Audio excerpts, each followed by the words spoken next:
Investaz Invest şirkəti sizi salamlayır. Avronun dollara nisbətən məzənnəsi 1,06 sentin üzərində ticarət edilir. Maliyyə bazarlarında Avropa iqtisadiyyatı ilə bağlı müsbət statistik məlumatların açıqlanması və Avropa Mərkəzi Bankının yumşaq monetar siyasətinin dayandırılması ilə bağlı gözləntilər məzənnənin yenidən bahalaşacağını proqnozlaşdırmağa əsas verir. Məzənnə isə 1,0743 və 1,0805 sentə kimi bahalaşa bilər.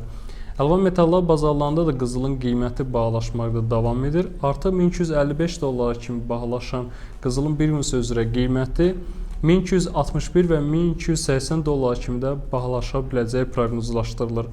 Investaz Invest şirkəti sizə yatırımlarınıza uğurlar arzulayır.